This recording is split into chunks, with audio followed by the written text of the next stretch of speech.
प्रिय विद्यार्थियों, नमस्कार। मैं आपका अध्यापक आनंद कुमार शुक्ल हूँ। इस कक्षा में हम लोग संधि प्रकरण का अध्ययन करेंगे। संधि संधि यानी मेल।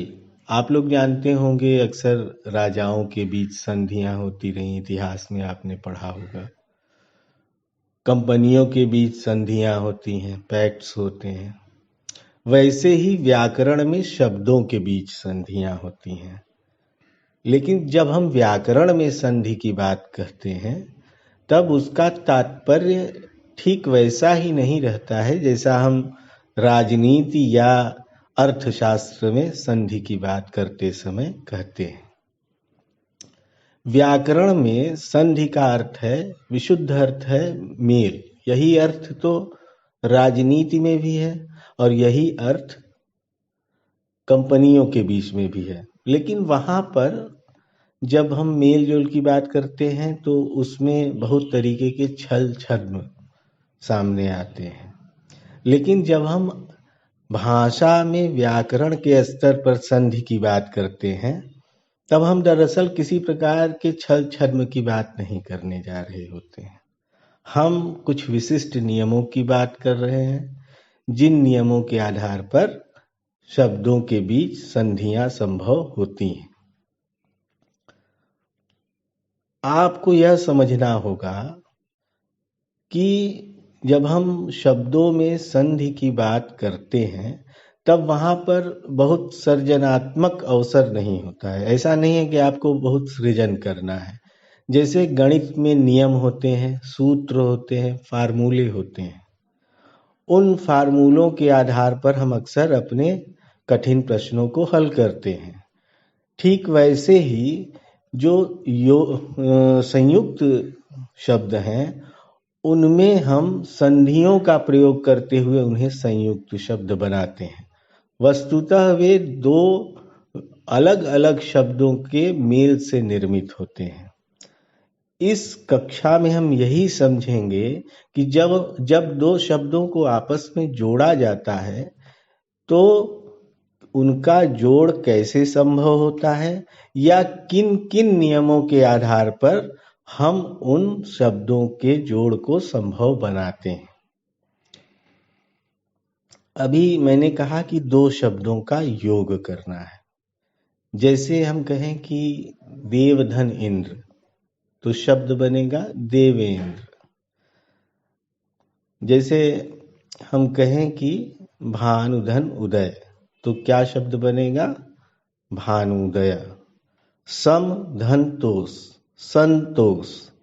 इसी तरीके से विभिन्न शब्दों को मिलाकर के, दो शब्दों को जोड़ करके हम संधि के माध्यम से एक नया यौगिक शब्द निर्मित करते हैं।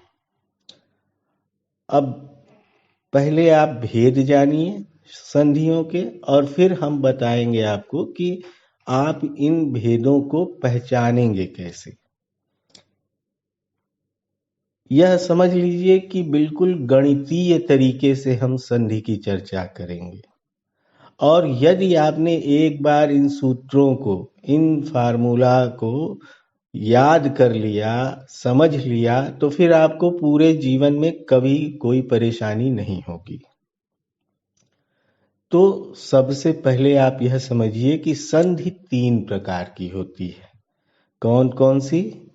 स्वर संधि, व्यंजन संधि और विसर्ग संधि।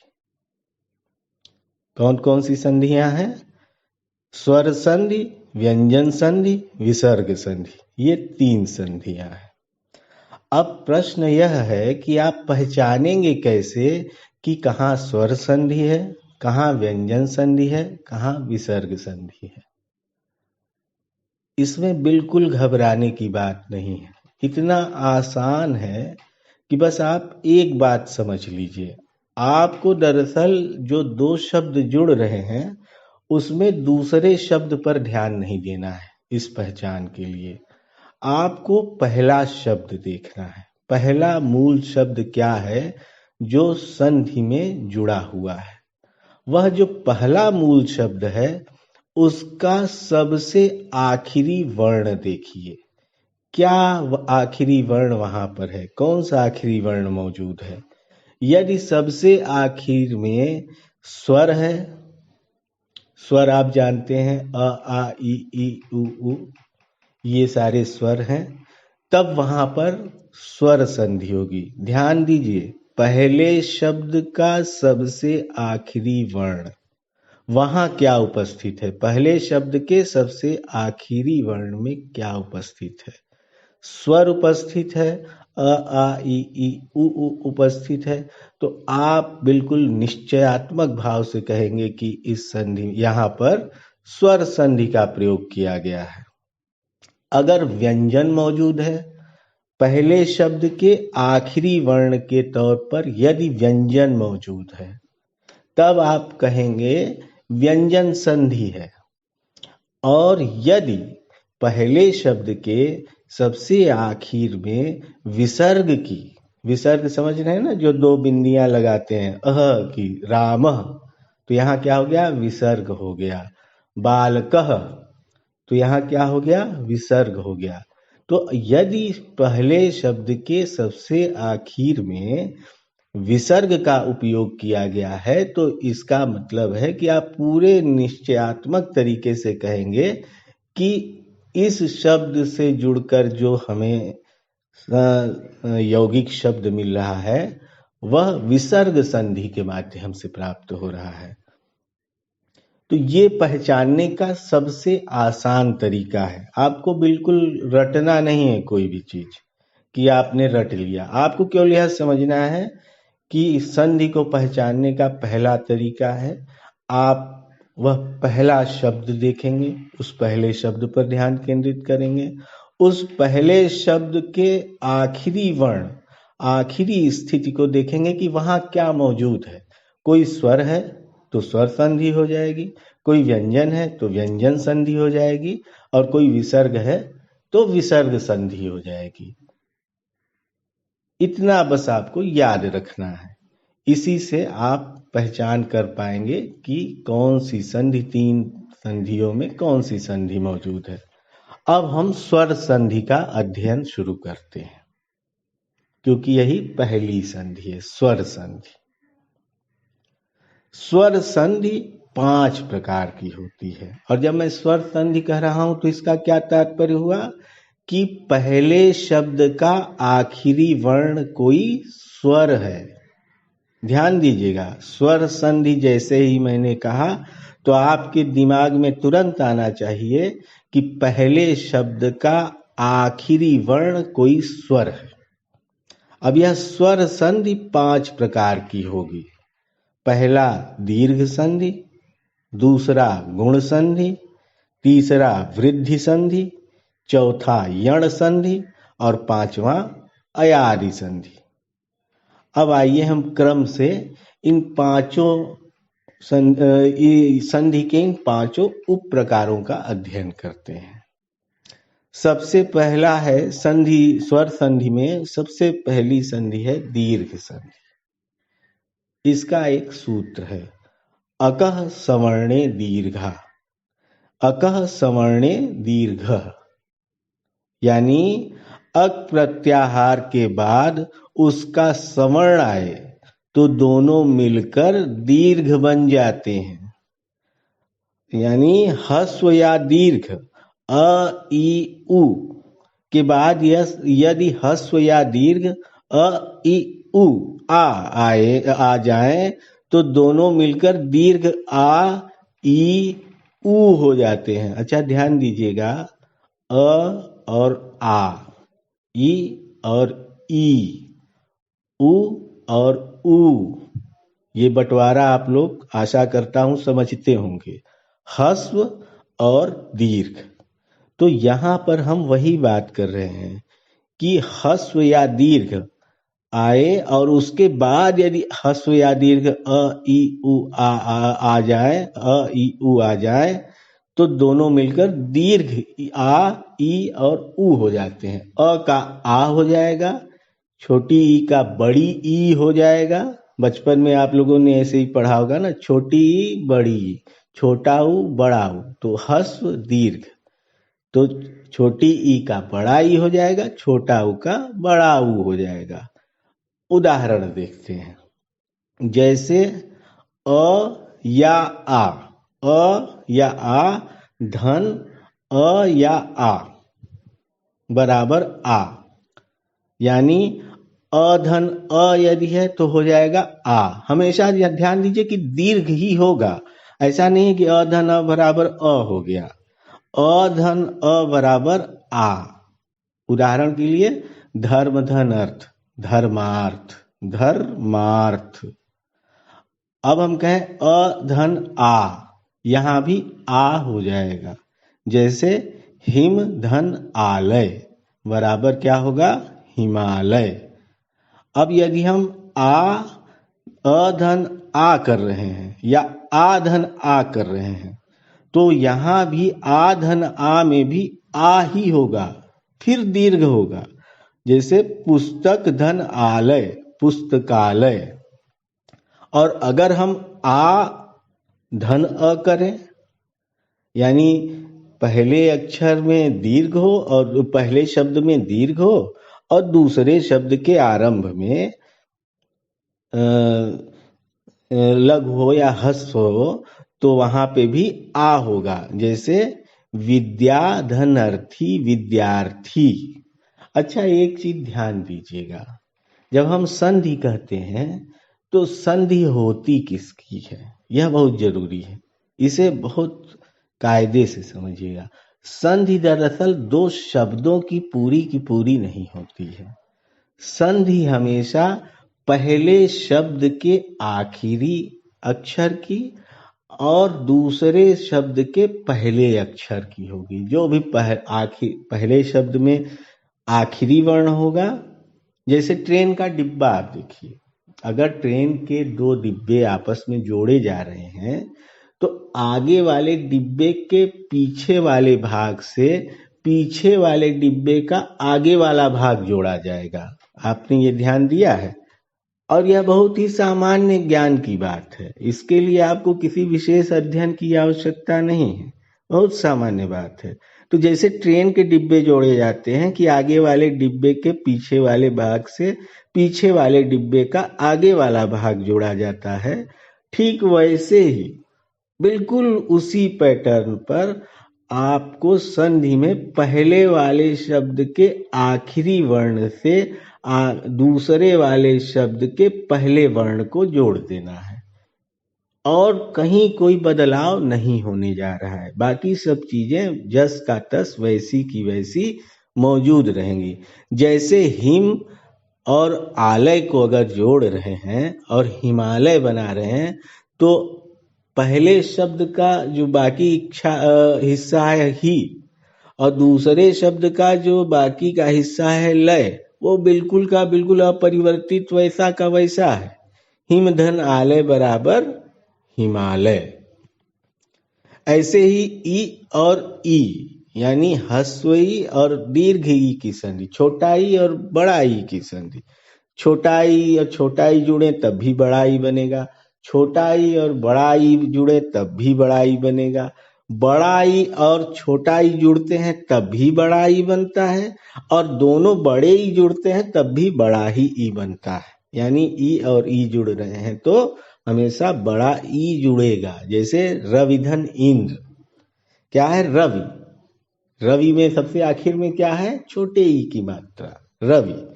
धन इंद्र, क्या है, पहला है ई, छोटा ई दोनों जगह है, अब बनेगा क्या, बड़ा ई, रवींद्र। मुनि धन इंद्र, मुनीन्द्र। ऐसे ही अगर छोटा ई और बड़ा ई जोड़ दे रहे हैं तो क्या बनेगा, बड़ा ई ही बनेगा, बड़ा ई ही बनेगा। ये मतलब इस बात को ध्यान में बैठाइए। गिरिधन ईश, गिरीश। मुनिधन ईश, मुनीश। वैसे ही अभी मैंने आपको बताया कि बड़ा ई और छोटा ई जोड़िए तब भी बड़ा ई बनेगा। यहाँ दीर्घ संधि में हमेशा दीर्घ आ रहा है, आ उ ई, तो ई धन ई बराबर ई, मही धन इंद्र बराबर महींद्र, नारी धन इंदु, नारींदु। और इसी तरीके से बड़ाई और बड़ाई जुड़ रहा है तब भी बड़ाई ही बन रहा है। नदी धन ईश, नदीश। मही धन ईश, महीश। अच्छा, अ आ ई की हमने संधि समझी। अब इसी नियम में उ और उ यानी छोटा उ और बड़ा उ, इन दोनों की संधि भी देख लीजिए। और जो नियम है वो वैसा ही चलेगा, चाहे छोटा उ और बड़ा उ जोड़े तब भी बड़ा उ बनेगा, चाहे बड़ा उ जोड़े तब भी बड़ा उ बनेगा, छोटा उ बड़ा उ और छोटा उ जोड़े तब भी बड़ा उ बनेगा, और दोनों बड़ा उ जोड़े तब भी बड़ा उ ही बनेगा। जैसे छोटा उ जोड़ रहे हैं, क्या होगा? भानुदन उदय। भानु पहला शब्द है भानु। भानु में सबसे आखिर में क्या है? छोटे उ की मात्रा, भानु। और धन उदय, तो उदय में दूसरा शब्द है उदय, दूसरे शब्द का पहला वर्ण क्या है? उ। तो भानु धन उदय बराबर भानुदय। विधु धन उदय, विधुदय। अब आते हैं उ धन उ, छोटा उ धन बड़ा उ बराबर ही बड़ा उ। लघु धन उर्मी, लघूर्मी। सिंधु धन उर्मी, सिंधूर्मी। इसी प्रकार से बड़ा उ धन छोटा उ बराबर क्या होगा? वहां भी बड़ा उ होगा। बिल्कुल साधारण नियम है, इससे दीर्घ संधि से साधारण संधि कोई है ही नहीं, सबसे साधारण संधि है। और इसको पहचानने के लिए आपको कोई विशिष्ट मेहनत करने की जरूरत नहीं, अलग से कोई रटंत विद्या अपनाने की जरूरत नहीं। बस आप एक बार इसको अच्छे से समझ लें। बड़ा उ धन छोटा उ बराबर बड़ा उ, यानी वधु धन उत्सव, वधुत्सव। इसी तरीके से बड़ा उ और बड़ा उ दोनों जगह, यानी पहले शब्द के आखिर में भी बड़ा उ हो और दूसरे शब्द के पहले वर्ण में भी बड़ा उ हो, तो क्या बनेगा? वहां भी बड़ा उ बनेगा। जैसे भूधन ऊर्ध, भूधन ऊर्ध, भूर्ध। ठीक है, देखिए एक चीज हमेशा ध्यान दीजिए, मैं बार बार आपसे कह रहा हूं, पहला कि संधि कौन सी है यदि पहचानना है तो आपको पहले शब्द का सबसे आखिरी वर्ण देखना है। दूसरी बात आपको यही याद रखनी है कि जो संधि होती है वह पहले शब्द के आखिरी वर्ण और दूसरे शब्द के पहले वर्ण में होती है।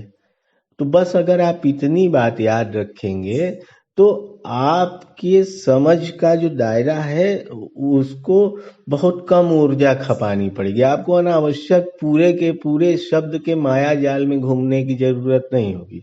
बस आप पहले शब्द का आखिरी वर्ण देखिए, दूसरे शब्द का पहला वर्ण देखिए, और आप समझ जाएंगे कि आपको संधि के किस नियम का अनुपालन करते हुए नया शब्द निर्मित करना है, नया शब्द क्या होने वाला है।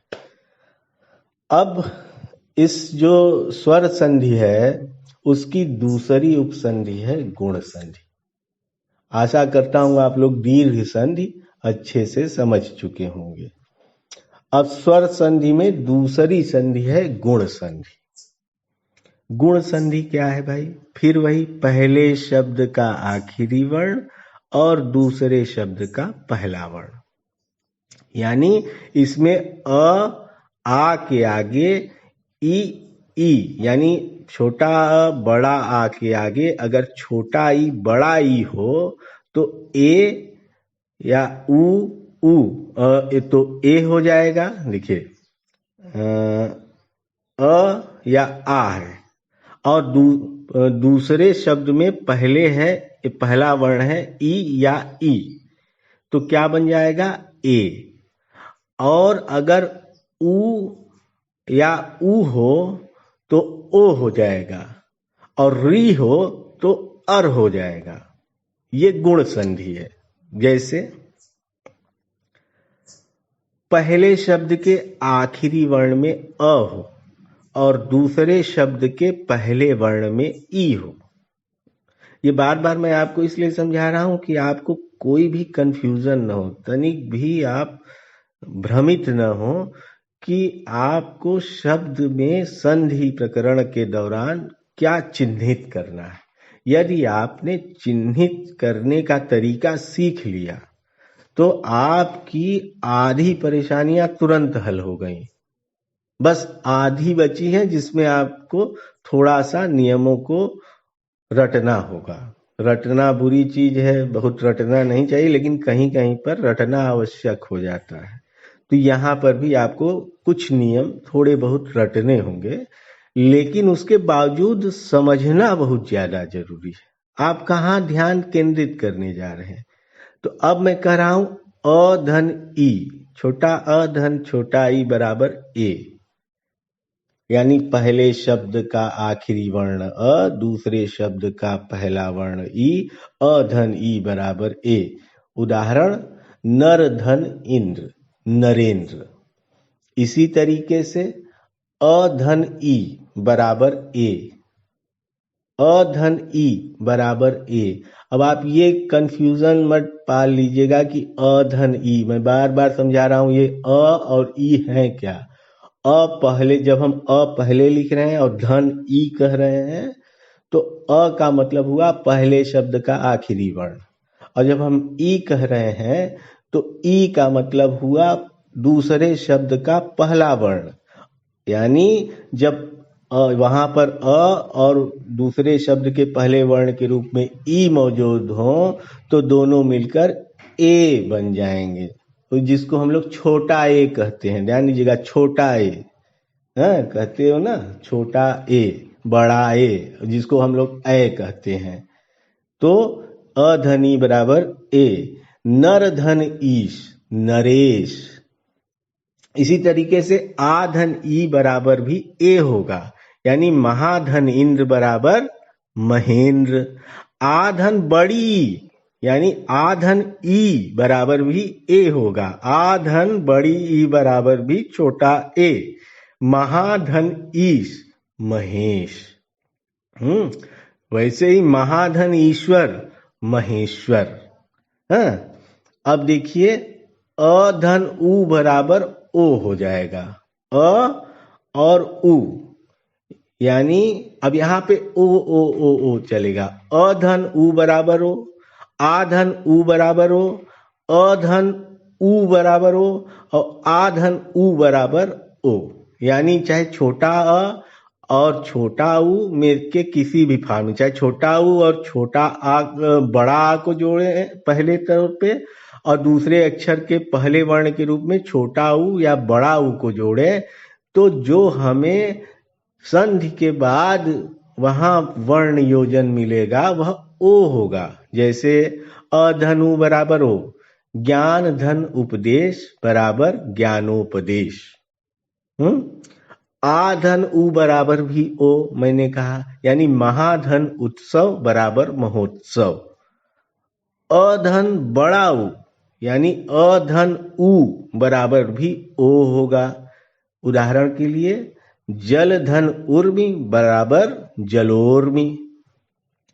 और आधन उ, यानी बड़ा और बड़ा उ, इन दोनों का जोड़ भी ओ ही बनेगा, महाधन उर्मी महोर्मी। अब देखिए ये थोड़ा सा आपको जो री वाला हिस्सा है वो समझना होगा। बहुत आसान है, लेकिन कभी कभी बच्चे कंफ्यूज कर जाते हैं, उनको थोड़ा सा भ्रम होने लगता है कि अब इसमें क्या करें गुरुजी। तो अधन री, जहां अधन री जुड़ेगा वहां अर की उत्पत्ति होगी, यानी देवधन ऋषि। देव में क्या आ रहा है अ, और ऋषि में री जुड़ रहा है, अ और री जुड़ रहा है, देवधन ऋषि, देवर्षि। अर ये जो आगे ऊपर रेफ चढ़ता है वो उसी की संकल्पना है, उसी का संकेत है ये अर। समझ रहे हो ना, देवर्षि। एक चीज ध्यान देना कि जो रेफ चढ़ाते हैं, जैसे कर्म, अक्सर बच्चे गलती करते हैं कि कर्म लिखना है तो ये रेफ चढ़ेगा कहाँ, क के ऊपर चढ़ेगा कि म के ऊपर चढ़ेगा? नहीं, आप पहले उच्चारण कीजिए कर्म।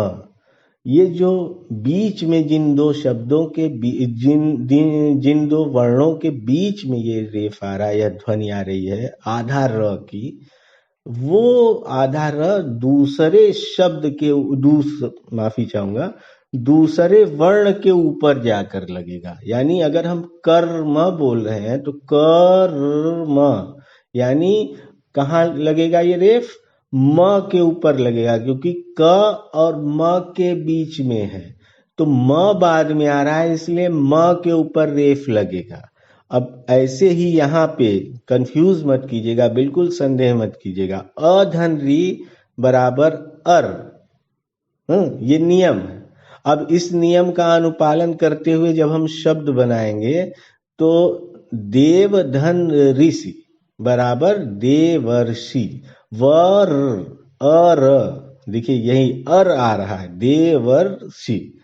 ऐसे ही महाधन ऋषि बराबर महर्षि। जैसे देखिए आधन री बराबर भी री होगा, यानी अधन री बराबर भी अर हुआ और आधन री बराबर भी अर ही होगा, दोनों जगह अर आएगा। और गुण संधि का यह विशेष प्रयोजन आप समझिए कि चाहे जब गुण संधि होगी तो जो प्रतिफलन प्राप्त होगा वह या तो ए प्राप्त होगा या ओ प्राप्त होगा या अर प्राप्त होगा। ये पहचान भी है। इस पहचान को अगर आपने याद कर लिया तो आप तुरंत टिक कर देंगे कि यह गुण संधि है। आप बता देंगे कि देवर्षि में अर आ रहा है, देवर्षि, देवधन ऋषि, देवर्षि अर आ रहा है, इसलिए यहाँ पर गुण संधि होगी। तो आधन री अर आएगा वहां पर, और महाधन ऋषि बराबर महर्षि। अब जो यहां तक समझे, अब हम लोग स्वर संधि में तीसरी उपसंधि समझेंगे। थोड़ा जल्दी खींचना पड़ेगा क्योंकि कोर्स लंबा, और संधि में ही आपकी 2 क्लासेस खर्च होंगी कम से कम। इतना आसानी से तो यह संधि प्रकरण जाएगा नहीं, क्योंकि नियम कई हैं और उन नियमों को समझना और समझाना भी बेहद जरूरी है। तो अब हम आते हैं जो स्वर संधि के अंतर्गत तीसरी उपसंधि है, तीसरा जो रूप है वृद्धि संधि। क्या है वृद्धि संधि? कि अ या आ का ए या ए से मेल होने पर ए तथा य अ या आ का ओ और औ से मेल होने पर औ हो जाता है। क्या है? वृद्धि संधि, बढ़ रहा है। वृद्धि मतलब बढ़ना। अब बढ़ क्या रहा है? ध्यान दीजिए, क्या बढ़ा? एक मात्रा बढ़ गई ना। वृद्धि संधि में क्या हो रहा है? एक मात्रा बढ़ गई। कैसे? कि हम या तो छोटा अ और बड़ा या बड़ा को छोटा ए या बड़ा ए से मेल कराएं तो हमें जो प्रतिफलन प्राप्त होगा वह बड़ा ए होगा। अय जिसको कहते हैं, एक है ना अ आ ई उ ए ओ औ अंग अह, तो यहाँ पर बड़ा ए प्राप्त होगा, ए जिसको कहते हैं। और उसी तरीके से अ अथवा आ को ओ अथवा औ से मेल कराएं तो क्या प्रतिफल प्राप्त होगा? औ। ओ का औ हो जाएगा। यही वृद्धि संधि है। क्या बढ़ रहा है? क्या किस चीज की वृद्धि हो रही है? एक मात्रा बढ़ जा रही है। ओ का औ हो जा रहा है और ए का ऐ हो जा रहा है। अब उदाहरण देखते हैं हम लोग। अधन ए, अधन ए अगर आपने कहा तो ऐ बनेगा। अधन ए यानी अगर पहले शब्द के आखिरी वर्ण के तौर पर अ है और दूसरे शब्द के पहले वर्ण के तौर पर ए है, ए यानी छोटा ए है, तो प्रतिफल में हमें बड़ा ए प्राप्त होगा। बड़ा यानी ऐ जिसका उच्चारण ऐ है। उदाहरण देखिए, एक धन एक क्या है? एक। एक क में क्या है? अ। और एक यानी पहले शब्द का आखिरी में क्या है? एक अ है। और दूसरा शब्द जो एक है उसके पहले वर्ण के तौर पे क्या है? ए है। वहां भी एक स्वर ही है। तो अ और ए ये जुड़े तो क्या बना? ए। एक कैक, एक कैक। ऐसे ही अ धन ए यानी छोटा धन बड़ा ए जोड़े तो ए बनेगा। मत धन ऐक्य, मतैक्य। ऐसे ही बड़ा आ और बड़ा ए जोड़े तो भी बड़ा ए प्रतिफलन में मिलेगा। महाधन ऐश्वर्य, महेश्वर्य। अब अ और औ वाला देखते हैं। अगर अ और ओ को जोड़ते हैं तो औ बनेगा। अ और औ को जोड़ते हैं तब भी औ बनेगा। अ और औ को जोड़ते हैं तब भी औ ही बनेगा। उदाहरण देखिए, अ धन ओ बराबर औ यानी वन धन औषधि बराबर वनौषधि। अब इसी में अगर आ धन ओ करें तब भी औ ही बनेगा यानी महाधन औषधि महौषधि। इसी तरीके से अधन औ बराबर औ बनेगा। परम धन औषध बराबर परमौषध।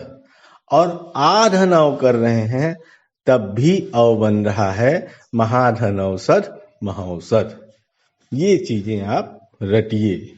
और रटिए क्या, थोड़ा सा स्मरण करना है और ज्यादातर आपको समझ लेना है। केवल आपको पहले शब्द का आखिरी वर्ण और दूसरे शब्द का पहला वर्ण देखना है। बस उतने से आपका काम बन जाएगा। उतने से आप संधि प्रकरण को सिद्ध कर लेंगे और इसमें सिद्धहस्त हो जाएंगे। अभी तक हमने पढ़ा दीर्घ संधि, गुण संधि, वृद्धि संधि। अब हम पढ़ते हैं चौथी उपसंधि जिसका नाम है यण संधि। यण संधि क्या है? इसमें दो नियम है यण संधि में, या हम कहें कि तीन नियम है। तीन नियम में इसको बांटते हैं। दो में अगर बांटेंगे तो आप कंफ्यूज कर जाएंगे।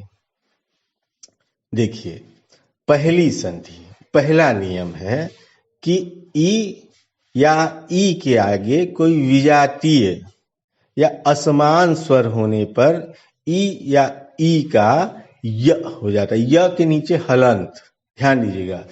अच्छा, जब हम हलंत लगाते हैं तो उसका क्या अर्थ होता है?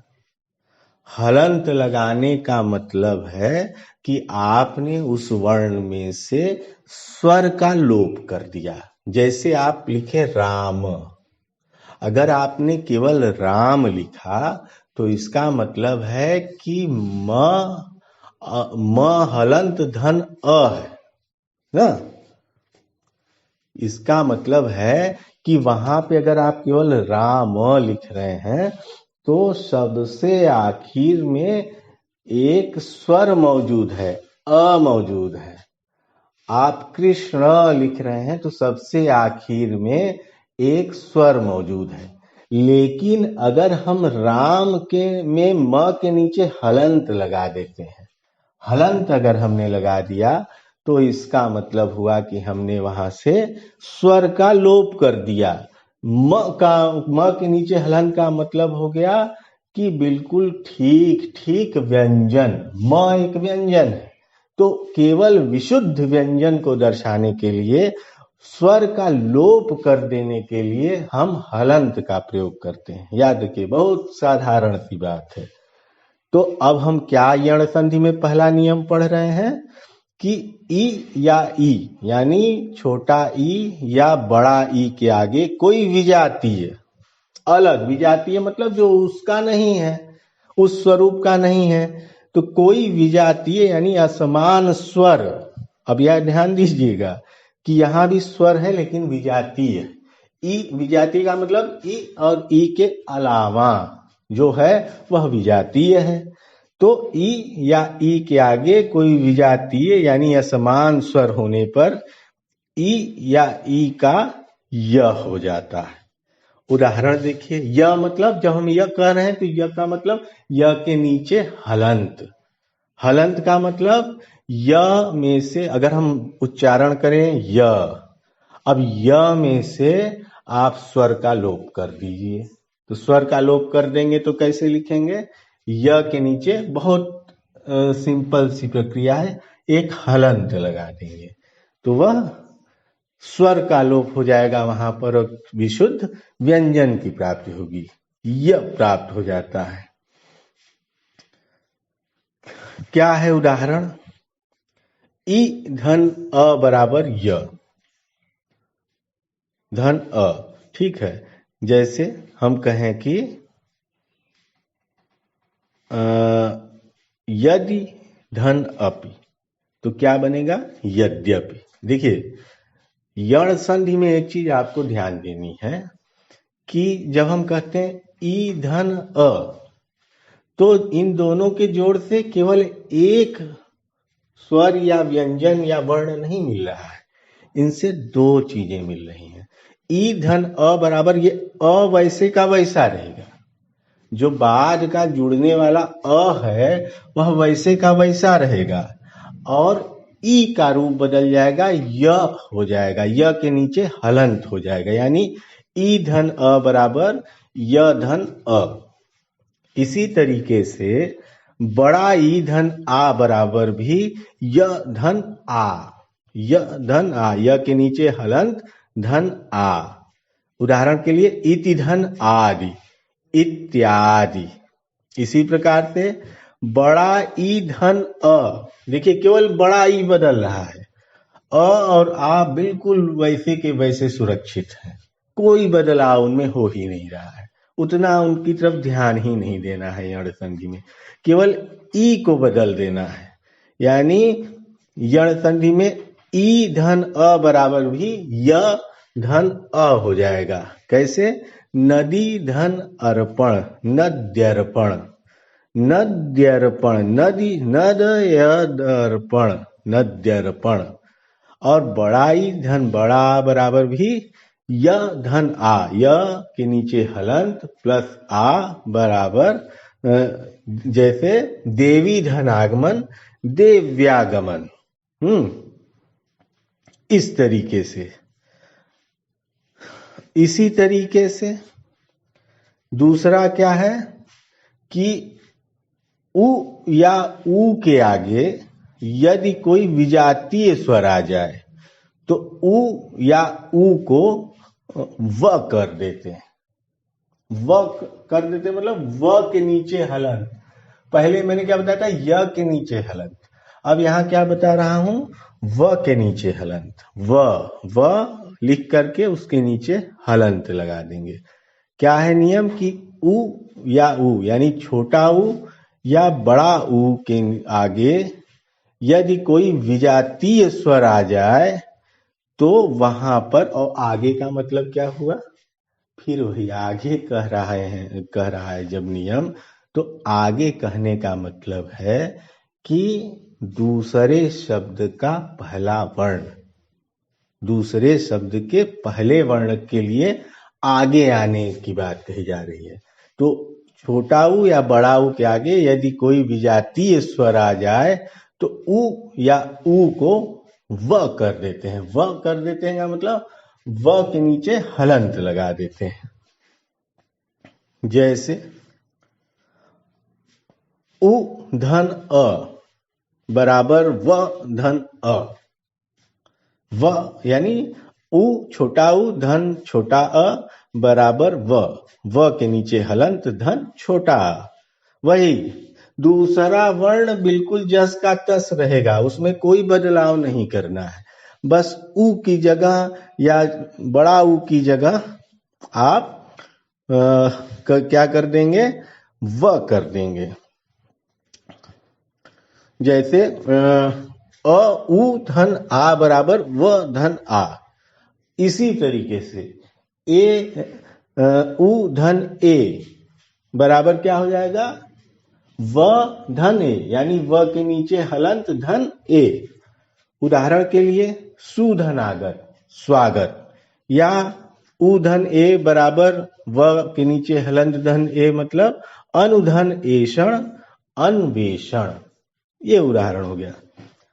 अब री, ये जो तीसरा नियम है इसको आपको थोड़ा समझना होगा। इसमें बच्चे बहुत कंफ्यूज होते हैं, बहुत उनको भ्रम का शिकार बनना पड़ता है। यण संधि में जो तीसरा नियम है उसे आप समझें कि री के आगे किसी विजातीय स्वर के आने पर री को र यानी कि र के नीचे हलंत कर दिया जाता है। री के आगे यदि कोई विजातीय स्वर आ जाए, और आगे विजातीय स्वर यानी दूसरे शब्द का पहला वर्ण री के अलावा कुछ आ गया, तो वहां पर री की जगह क्या हो जाएगा, र। यानी री धन अ बराबर र धन अ। यानी इसका अर्थ क्या हुआ, जैसे उदाहरण के तौर पर समझे, पितृ धन आज्ञा बराबर पित्राज्ञा, पितृ धन आज्ञा बराबर पित्राज्ञा। अब हम लोग जो पांचवी उपसंधि है स्वर संधि में उसको समझते हैं। यह संधि है अयादि संधि। कौन सी संधि, अयादि संधि। इसका नियम क्या है, ए या ऐ और ओ या औ से परे किसी भी स्वर के होने पर क्रमशः अय आय अव और आव हो जाता है। यही अयादि संधि है। क्या हो जाता है, ए है तो अय हो जाएगा, अय है तो आय हो जाएगा। अय जब कह रहे हैं तो मतलब अ य के नीचे हलंत, आ य जब बोल रहे हैं तो य के य के नीचे हलंत। और जब ओ और औ है तो ओ है तो अव हो जाएगा, अ व के नीचे हलंत। और औ है तो आव, आ और व के नीचे हलंत। यानी फिर से देखिए, मैं फिर से नियम बोल रहा हूं कि ए या ऐ और ओ या औ से परे कोई भी, यानी इनसे इतर कोई भी स्वर और है उसके आगे, तो क्रमशः ए की जगह अय हो जाएगा, ऐ की जगह आय हो जाएगा, ओ की जगह अव हो जाएगा, औ की जगह आव हो जाएगा। अब उदाहरण देखते हैं। पहला हमने क्या कहा, ए की जगह अय हो जाएगा। यानी हम कहें ए धन अ बराबर क्या हो गया, अय धन अ। अय यानी अ य के नीचे हलंत धन अ, अय धन अ। उदाहरण के लिए ने धन अन नयन। दूसरा हमने कहा ए की जगह क्या हो जाएगा, आय। यानी ऐ धन अ बराबर आय धन अ। आय यानी आ य के नीचे हलंत धन अ। अब उदाहरण देखिए, गए धन अक, गए धन अक गायक। कई बार हिंदी में संस्कृत के धातु रूपों का भी उपयोग होता है। अभी आप इन्हें पढ़ लें, संधि प्रकरण पढ़ लें। कभी अवसर मिला तो हम धातु रूपों के तौर पर कैसे संस्कृत भाषा ने हिंदी को और हिंदी व्याकरण को प्रभावित किया, इसे समझने का यत्न करेंगे। वह समझना भी बेहद जरूरी है। अब हम आते हैं तीसरी ओर, ओ का क्या है, ओ धन अ। ओ में क्या बनेगा, अव। यानी ओ धन अ बराबर अव धन अ व के नीचे हलंत धन अ। उदाहरण के लिए पो धन अन पवन। इसी तरीके से औ धन अ, क्या हमने कहा, अय आय अव आव। तो औ में हो, औ है तो क्या हो जाएगा, आव हो जाएगा। अव धन अ बराबर आवधन अ, आ व के नीचे हलंत धन अ, जैसे पौधन अक बराबर क्या बनेगा, पावक। ऐसे ही औ धन ई, हाँ देखिए केवल पहला बदल रहा है, दूसरा वर्ण ज्यों का त्यों, दूसरा वर्ण कह रहे हैं तो उसका मतलब दूसरे शब्द का पहला वर्ण।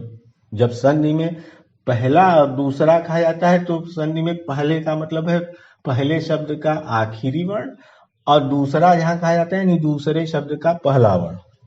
तो यहाँ पर पहला ही बदल रहा है, दूसरा नहीं बदल रहा है, ध्यान दीजिएगा। अवधन ई बराबर आवधन ई, आ व के नीचे हलन धन ई, जैसे नौ धन इक बराबर क्या हुआ, नाविक। ठीक, तो आशा करता हूं कि आप लोगों ने स्वर संधि समझ ली होगी। आप लोग इसे दोहराइएगा। अब हम लोग अगली कक्षा में जो अन्य दो मुख्य भेद हैं, व्यंजन संधि और विसर्ग संधि, उनका अध्ययन करेंगे। इस कक्षा में फिलहाल इतना है। धन्यवाद।